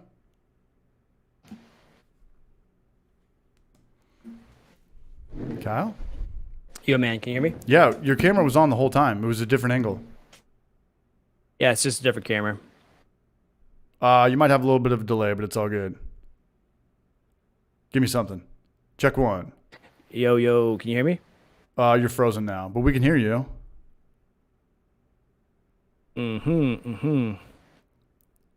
Well, let's see here. Sorry. Blackwood brews. How do I get the temp reading for my yeast pitch? I haven't put it in the chest freezer yet, but I have a temperature control on that. It's still cooling down. I can just touch the corny cake from the outside, and it's like, okay, hold on to it. 1, 2, 3. Okay, it's still burned the shit out of me. So I know it's like probably north of 140 degrees. So I don't want to put it in the chest freezer until it gets down to about 100. But everything's going to be the same. It's the Kveik dry yeast versus the Kveik Lutra yeast. It's the same batch, pitched at the same temperature. One of them's liquid, one of them's yeast. And I want the yeast companies to watch this video, because if you can get it in dry form, get all the yeast in dry form. It's a win-win for everybody. They would make a ton of money getting it on Amazon. We would buy it. We don't have to worry about paying $30 for overnight shipping with the frozen ice pack they put in there, or whatever thing that they're putting in there sometimes. The what's the Terminator 2 frozen ice, dry ice shit or whatever. And it would just be a win-win. So I don't know. Hopefully some of these guys watch this video, and then for us homebrewers, we have more options to buy the liquid yeast that we love in dry format. Like maybe white lab. I'm not saying that this could start a trend, but I think if enough people, I don't know, make this video or watch this video, that maybe people could consider it. And I love buying yeast off Amazon. I think there's a time and a place for when you should buy your homebrew stuff. I like to buy my liquid yeast from the local homebrew store. I like to buy my malt from the local homebrew store. I like to buy my dry yeast from Amazon. Obviously, you don't have to worry about temperature or, especially with Amazon Prime, you're not paying for shipping and shit like that. So I don't know. I just think it's an okay idea, and I don't know. We'll see. The Hoppy Hour. It's okay for a Kveik. I thought you might be using WP001 or something. No, I would never pitch that yeast at that hot. I would only pitch Kveik around, 90 or 100. But at that point, just leaving the chest freezer, once I get it to 90, what's another, maybe half an hour to get it down to 70. And that's the thing about this video. I don't know what temperature I want to ferment at with this. What the fuck is Kyle doing? I don't know what I want to ferment at, because I wanted to do an amber lager, and Steve has a video. He does a 3-day German pills, and I think it's with Kveik, and he pitches it at 90 or 95. And I was thinking, well, what if you actually did ferment Kveik at 40 degrees? Like, would it taste better? Or would it taste worse? Do you have to pitch it high? Does it have to be ale temperature? So we'll see. I don't think it'll mess your freezer up. Use an Inkbird. Your freezer will shut off the temperature you set it, and then cycle normally from there. The keg of the beer will chill down. Yeah, I'm not worried about it. And it's even like what the Brew Show said. It's so much easier not to chill. It's so much easier not to knock out. Even if it's like, hey, let's just put it in a container and put it outside, and I'll deal with it the next day. Sometimes that's better than running 2 hoses through your house that Kyle's going to set up for me and making a giant mess and wasting a ton of water. Back in the day, it was you gotta ferment, or you gotta knock out in 20 minutes. Everybody is doing no chill now. Yeah, it shortens the brew day for sure. And when you come back to it the next day, Trent, all you're doing is hitting it with a spray bottle of Star San and just pitching yeast. You're not doing more work. Kyle, are you there? Can't hear you anymore. We lost you, bro. Bork twice if you're in Milwaukee. You know sign language? Yeah, that's good. Audio or video's good. Are you on just Discord?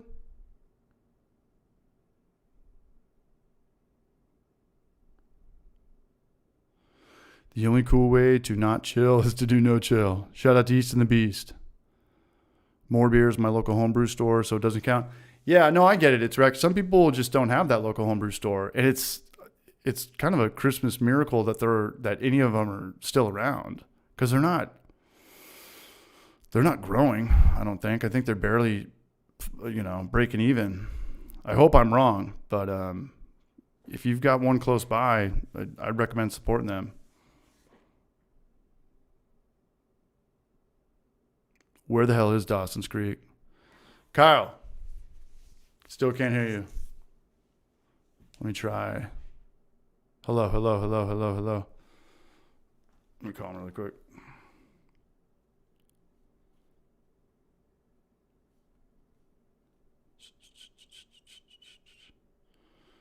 Where do I have Kyle under?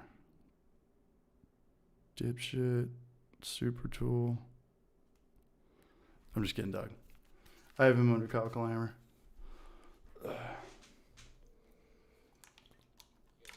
Hey, go into Discord and hit the little cogwheel on the bottom left. Yep, did it. Like when I check my mic, it actually says I'm good. Really? Yeah. Let me try this. Yeah, I'm like, I go into voice and video. Let's check mic. Hello. Yeah, I can hear myself. It's working. Let's go to... It's not muted.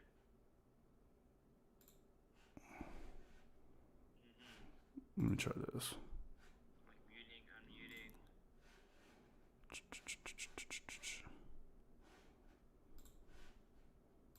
What about now?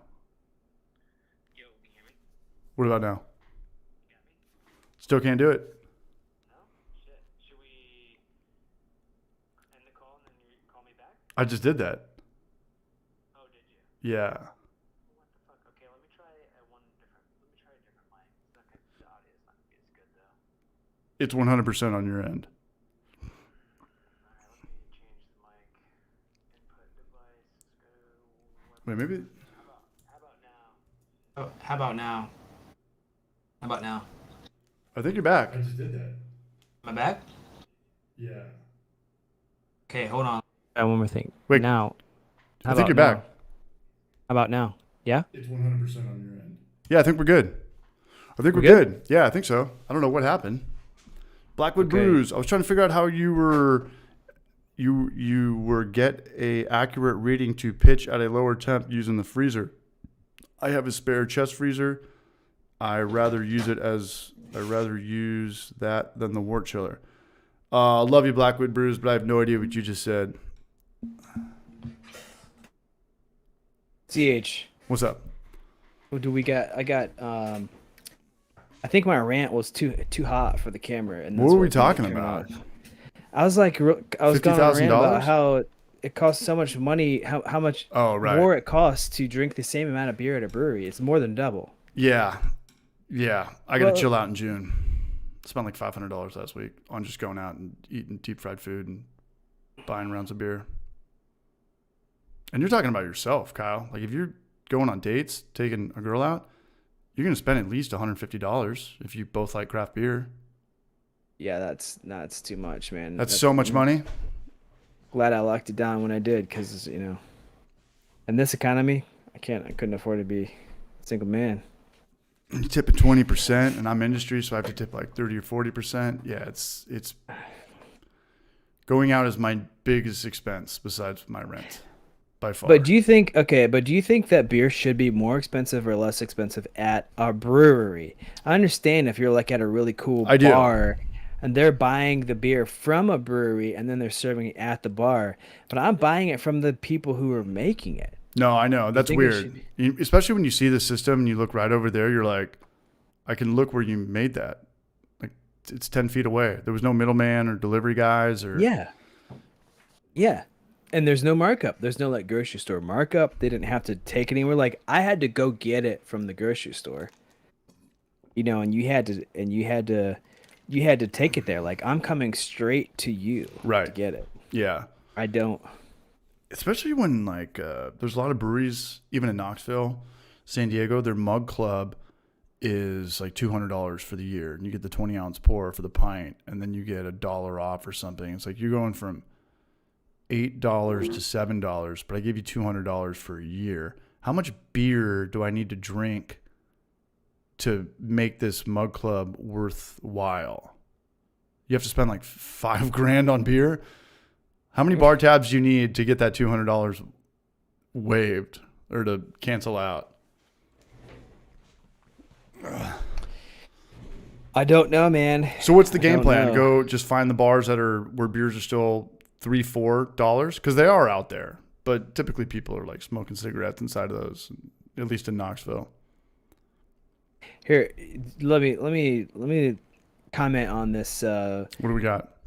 What up, comment Genus? that Used to be says, why does your brew system cost as much as it does? If you had a storefront and sold this in your store, price would be cost more than your online price. Yeast is trolling. Well, I mean, no, I feel like he's trying to make a point, but I don't think it really lands because So like Clawhammer here's the Supply, thing. why does your system cost as much as it does? If you had a storefront and sold this, your store price would cost more than your online price. A better question would be this: if I sold this in a homebrew shop, not my shop, at a homebrew shop, because I do have I have a brick and mortar, like I have a warehouse, and let's just be honest, like my warehouse is the same as the brewery, right? Because Okay. I'm making the stuff there. The brewery's making their beer at the warehouse. You have the warehouse space. So if I were to sell my system at a homebrew shop, they're gonna mark it up 40%. So instead of being $1,000, like a 40% markup actually it doesn't equate to just like $400 more. It's gonna be more than that. I was under the impression everybody gets everything from half. I thought wholesale was just half of retail or whatever the MSRP is. Retail, Roughly, something's yeah. $10. Yeah. The owners Yep. are buying it for $5. Yeah, so they'd be buying, they'd be selling my system. I'd have to take a cut off of what I sell it for, but I probably wouldn't because that's the price I need to sell it at. So they just have to sell my system for $2,000 Right. Unless you're instead making of an insane amount $1,000. of units. Yeah, exactly. So, but that's the thing exactly. Like if I was selling my system at a retail shop, then the price would be $2,000. It wouldn't it wouldn't be less than I sell it for direct, which is how beer works, which is fucking crazy. Who's the biggest? Like as far as your competitors, I would imagine that Grainfather is the biggest by far. And then Yeah, maybe probably like the Foundry. volume wise, yeah, like those types of systems, they probably sell a lot higher volume. I'm not sure. Because they sell where? They sell in the UK, they sell in Australia, New Zealand. Yeah, like I think they're actually, yeah, I think they're an Australian company potentially. There's a kind of a shakeup recently, and I think they merged with the company, and there's a lot of there's a lot of big money in brewing, like with the suppliers and whatnot. Because the commercial brewers are buying these systems as pilot systems, or just because home brewers are all switching from propane to electric? Oh, I guess what I meant by that, there's a lot of like capital investment from like their investors, like a lot of these companies, equipment companies, like SS Brewtech is actually owned by a restaurant supply company. Really? It was started by a couple of guys, but yeah, they sold to a restaurant supply company, a big company, a huge company. Northern Brewer, for a minute Budweiser. there, they were owned by AB InBev. They're not owned by AB InBev anymore, but guess what? They actually are owned by somebody else. So I didn't know that. yeah, it's another yeah, it's just like another investment company, and Interesting. I'm not really sure what they do. Yeah. Genus Brewing, I'm the biggest. What up, Chris Vodka? What's up, Raj? Is it Anyway, normal? Genus, tell us, man. Genus would know. Genus, why does it cost more to buy beer in a bar than it does at the grocery store? Here's the real problem. Peter, break it down. He'll write to us, but in the meantime, here's my problem. I brewed today and I knocked out, and I was looking at my brew system. I was like, you know what I should do? I should brew another batch of beer right now. I should just have a lot of beer. And I was like, you know what? If I had 10-gallon batches of beer, I would still go out to the bar and still spend $7-8 on beer. I'd be that dumbass that would still go out and get 2 or 3 beers and a hamburger for $40 with 10 gallons of beer and with $200 that I just spent on groceries. I'm still that guy. So they're That's doing where you a wives favor. and girlfriends come in and they're like, don't do that. You're an idiot. I don't have that conscience. I'm like, okay, yeah, I got one day off. Let's go eat all you can eat sushi by myself. Spend $180. But I'm going to watch that in June. I got to come to San Diego. These trips are expensive. I'm trying to buy a house. I always say that, but I'm really going to try to buy one. And if I don't buy a house by the end of the year, I think I'm going to move to Prague or South America. I've been thinking about that a lot recently too. Like if I'm just in Knoxville renting, it's like I should just go. I love Knoxville. But I think it's cheaper to live in Prague. You know, the guy I went to Europe with, he moved out there. He's loving it. Yeah. My mom right. lives in Uruguay.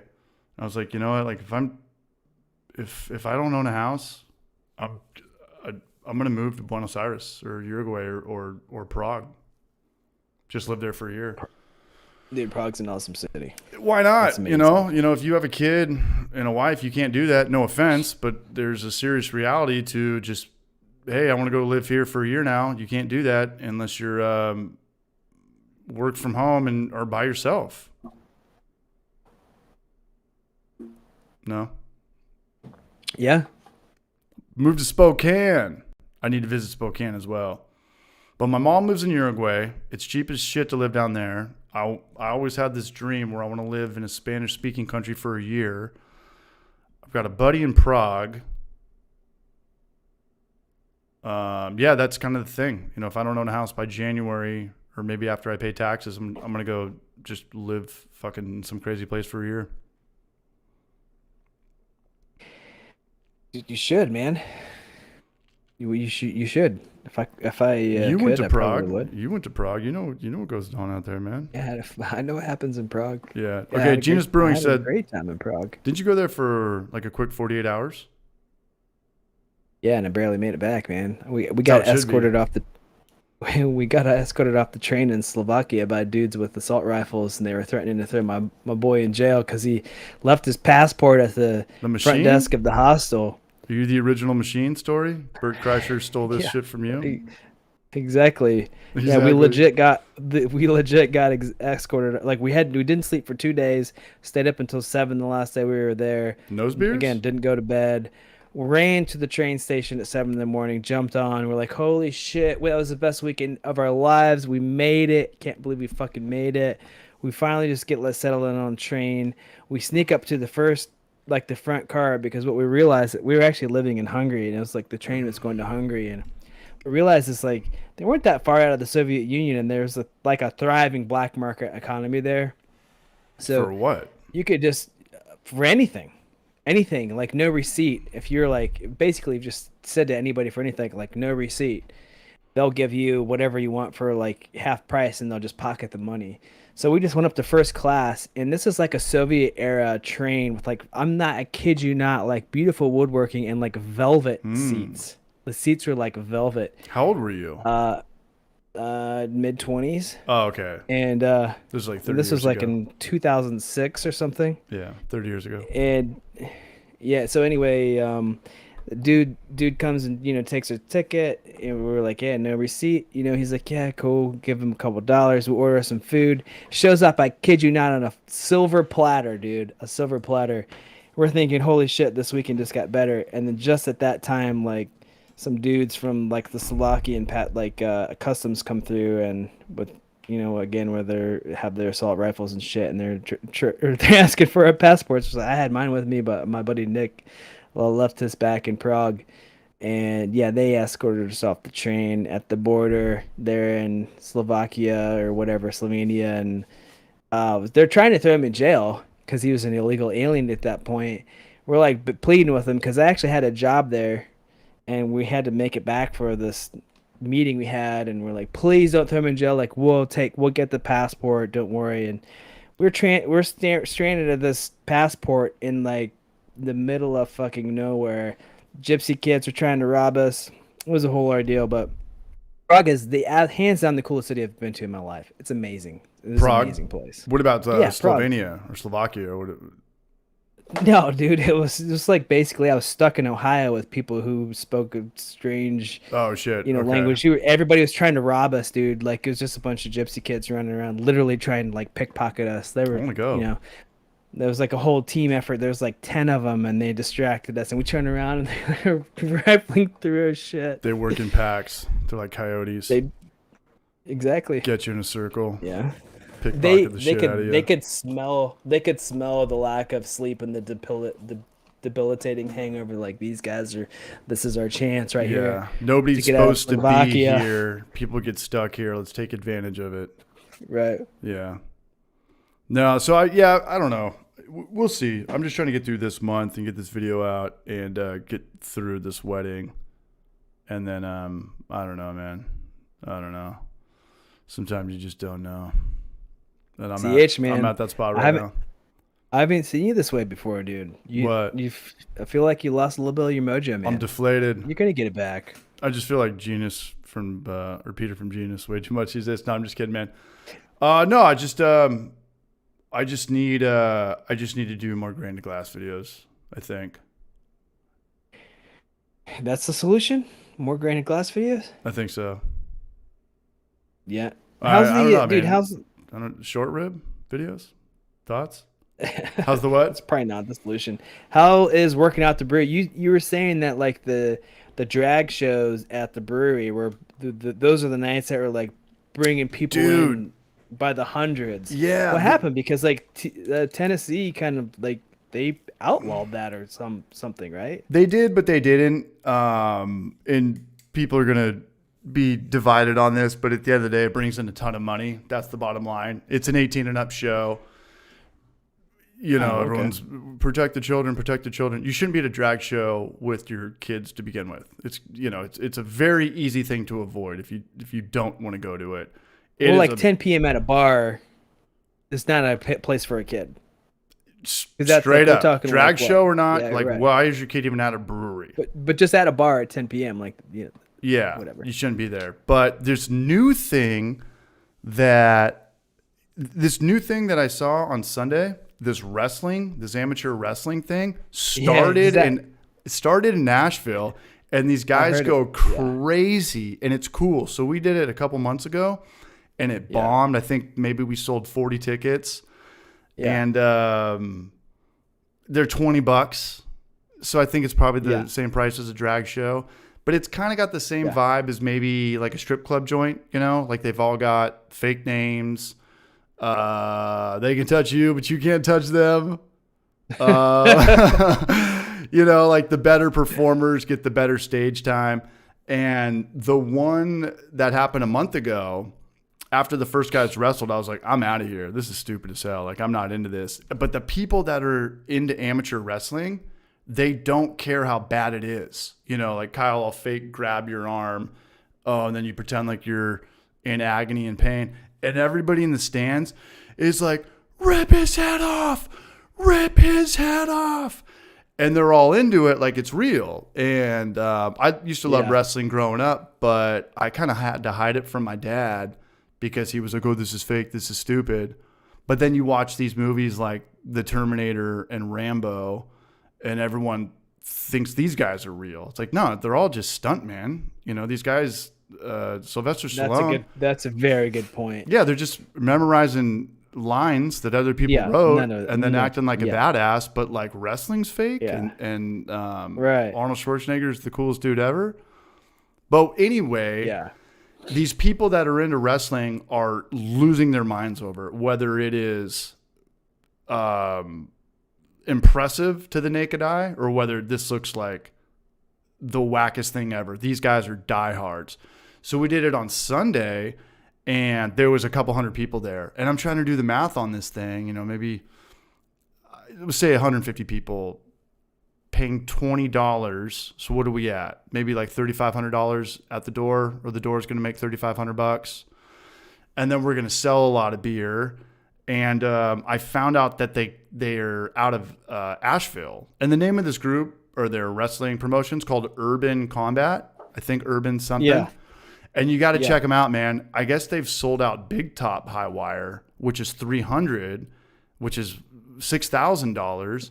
And it's this new thing. And obviously, I think it's a great idea for breweries to host this, but you need to have the room for it. You need to have a space for a real life ring to come in, because they come in. I don't even know how these guys make money, because there's like 20 of them, and they've got their U-Haul, and they come in. They've got the 4 metal pillars that are gigantic.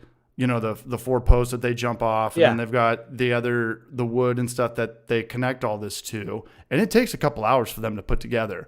And then they put the 1x8 across it, so you can kind of see how they do it. You know, like what is underneath the wrestling mat, and then on top of that they put a little bit of padding, but it's still kind of brutal. You know, you're not just jumping up and falling on a trampoline. And these guys were, by the time it was the 4th and 5th guys that were going at it, these guys had everybody in the room losing their minds.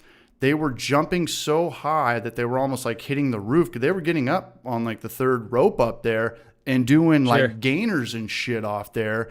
And one time I saw the guy's kind of neck bend wrong, and I was like, whoa, and I flinched. It's not really my thing. I've never gone to a wrestling show. And he popped up, and I was like, you guys are fucking crazy, man. This is cool. Like, I get it. I don't think television does any justice to anything. You know, if you see something live, it's way different. It's just way different energy. But I was looking around the room, and I saw guys who had brought girls there. I don't know if it's, you know, a first date or, you know, an anniversary, or they, you know, been together forever. Everybody was having a good time. The girls are cracking up. The MC's kind of got like a comedian vibe to him. He does some crowd work. They're making fun of each other. They sell it as exactly how you would see it on TV. There's like the fake manager on the side with the cigar and the cowboy hat, like the billionaire tycoon. These guys get into it, man. I think you should check it out. And I don't know if it's 18 and up, but I think you should bring your kid to it. I think whether he's into wrestling or not, it's cool as shit. So a couple of my friends have gone to the wrestling show here in Asheville. Is it always at a brewery? It's at just Highwire. Yeah, I've never heard of it anywhere else. But it's a Highwire. But yeah, I've heard it talked about a couple of times, and I've tried to make it, but I just haven't been able to. But yeah, after I saw the video that you sent, and I'm definitely going to try to check it out. Yeah. And I was talking to the guys about it. The guy, there's 2 owners of the company. One runs the promotion, one actually gets the talent together. And he was saying Tennessee and North Carolina are pretty good states for it, because you actually have to have a wrestling degree, or you have to complete some course. You can't just go out there in backyard wrestling and, you know, break some guy's neck or something. Like, you have to be trained to a certain point where you know how to flip, and you're not aimlessly going to get hurt. You know, that's kind of the name of the game. It's like to be impressive, but be safe as well. And he was cracking me up. And I think it was Kentucky or some state doesn't have, you don't need a permit to do these wrestling things. So he said it does get pretty whack and shit like that. But no, these guys were on it, man. These guys were, there was a dude from the crowd that took his shirt off, and he like ran at him, and I didn't find out till later that he was in on it, but I didn't know at the time. So it was cool. Yeah. So for $20, man, $20 is, about a third of the price as you're going to pay for going out and just drinking 5 beers anyways. So I think everyone should go check it out. Urban Combat Wrestling. Yeah. I've heard it. I've heard it's awesome. Number of people have said it's sweet. Put it on your radar. The legend. Yeah, Iron I think. Rest in peace, Iron Sheik. I think you may have just stumbled across the only market more, the only niche more difficult than homebrew. Professional wrestling. Or mead. You know, it could always be worse, man. We could have mead channels. No offense. But just like, you got 20 dudes wrestling, putting it on, like literally almost breaking their necks, splitting up $300 or $3,000. Yeah. Well, not even that. I think a lot of the guys do it for free. I think it's like stand-up comedy where it's like an open mic for a lot of these guys. And you really got to get your respect and pay your dues to get that stage time.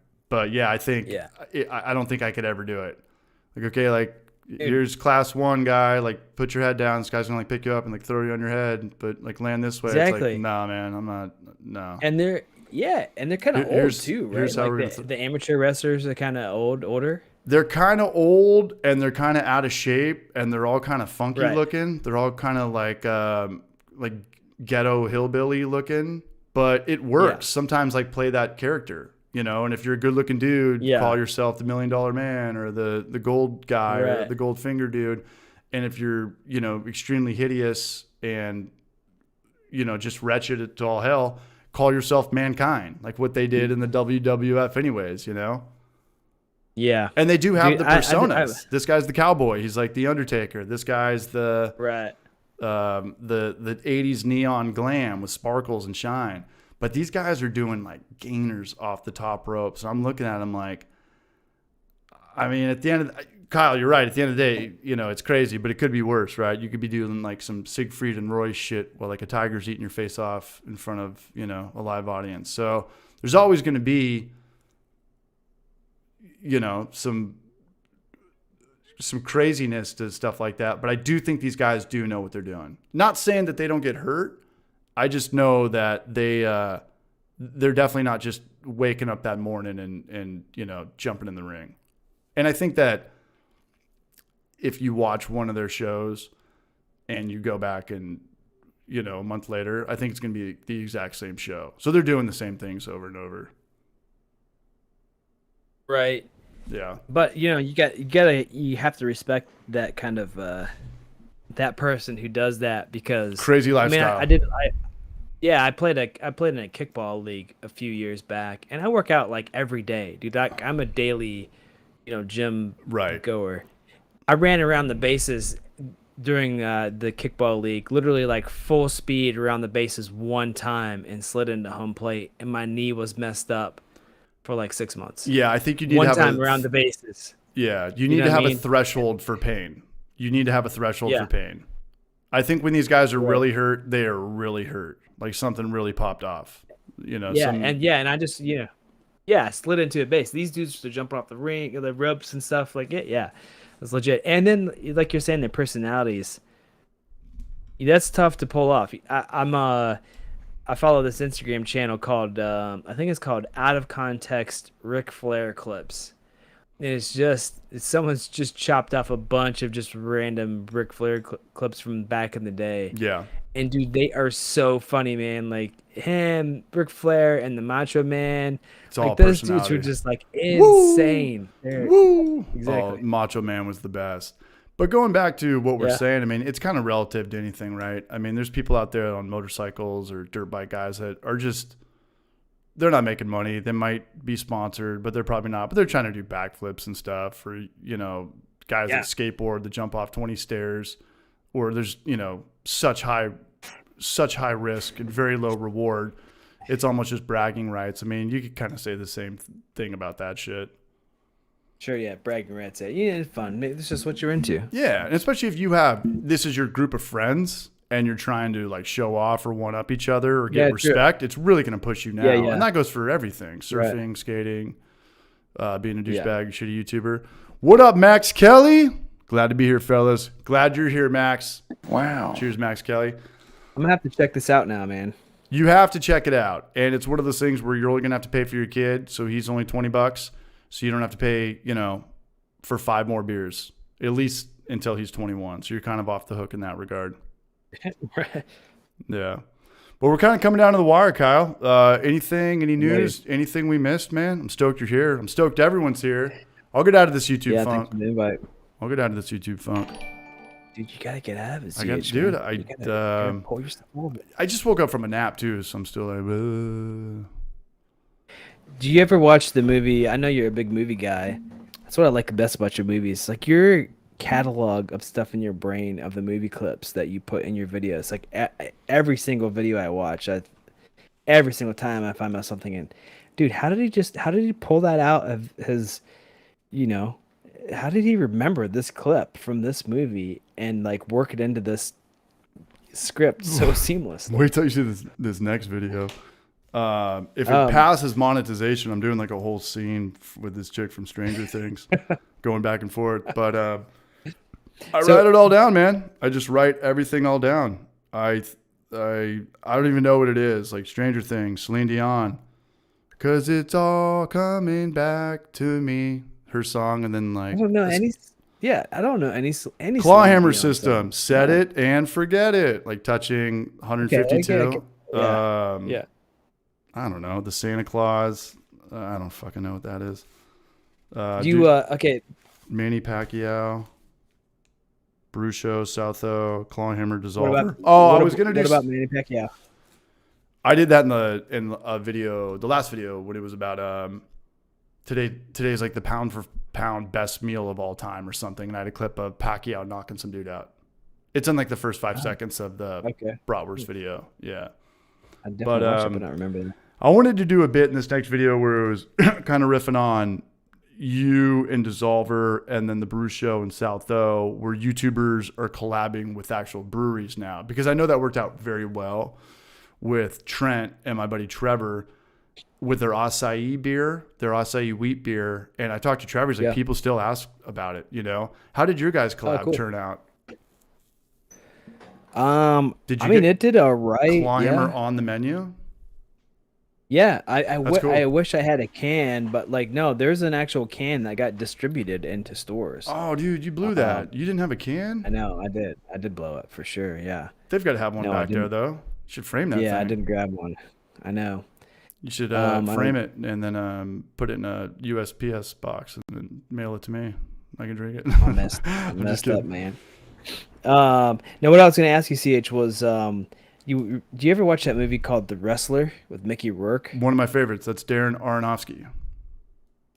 Great movie. Saw that in the movie theater, and that is not a happy ending movie. Well, it's Darren Aronofsky, yeah, but that was a great movie, and I think Mickey Rourke won maybe Best Picture for that, or he was at least nominated. But that was a phenomenal movie, and I think that was loosely based off Jake the Snake. Dude, I it's don't know loosely if it was based or not, off every wrestler that was big in the 80s, and now they're broke and their bodies are all busted. Well, dude, speaking of Jake the Snake, have you ever listened to the Jake the Snake interview with Joe Rogan? Yeah. I love Jake the Snake. Amazing. Yeah. Amazing interview too. Like him just talking about how it was back in the day. Crazy. The wrestlers are well worth. Yeah. That was the most like engaging and entertaining Joe Rogan interview I've ever listened to with Jake the Snake. That was awesome. He was sober in that, or he was kind of battling that? Because I know that Dallas Diamond Page got interview, I mean, I know the guy has had serious problems with drugs and or painkillers and alcohol, or with drugs. You know, it's called a spade. Alcohol is a drug. But I think he got sober, and I think he was sober for that interview. Yeah, yeah. I'm pretty sure he was as well. And that was the one where he was talking about Andre the Giant and how sad it was for that guy. Yeah, like just trying to sit down in an airplane or go into the hotel and he couldn't use a toilet. He'd have to take a shit in the bathtub. Yeah. Yeah. Everybody wants to jump on you, and I don't know. You know, everyone's just pointing at you and staring at you your whole life. Yeah, that was a really good one. But as far as the wrestler goes, I think that's like probably 90% of wrestlers, or maybe even, pro football players from that era. Jesse the Body Ventura. But anything else, Kyle? No, dude. Is this good timing? For you. I like your shirt. I got that shirt too. I got the Clyhammer shirt on, showing love. Nice. Yeah. But I appreciate anybody that was here right now. Much love. I'll have a new video out. Kyle, when's your next real video going to be out? Is that even got a penciled in date on a calendar, or is that not even thought about? Well, it's going to be a minute, I think. I'm not really sure exactly when it's going to happen, but I'll tell you what, CH, though. Maybe the video with you coming out and building all my shit for free will be your next video. You come out, you stay at UNM at Crash in my place. We'll shoot a food video, we'll make a food video, and we'll set up the plate chiller in the kitchen, and I'll edit the video, and I'll get you put it on your channel, or we'll call it even that way, if that's cool. I mean, or both our channels. Yeah, I mean, do we have to do a food video? We could not do a food video. Or we could do a grain to glass video, yeah. That might be better. Maybe both. Climber Supply has become a barrage, man. Dude, thank you so much, Kyle. I was already a barrage, and I'm not really sure. I think I'm maybe using a different account right now. Kyle just supported us with 10 memberships, man. Much love. And what's funny about this is all the people that don't chat, it pulls them out of the woodwork. You could have like an a family member in here, your wife or an ex-wife, your ex-girlfriend or ex-boyfriend, and it says their name, it's like, oh, this is what you've been doing for your last 2 hours. See, like Jesse Burke is busted. Portly's busted. That's My Johnson's busted.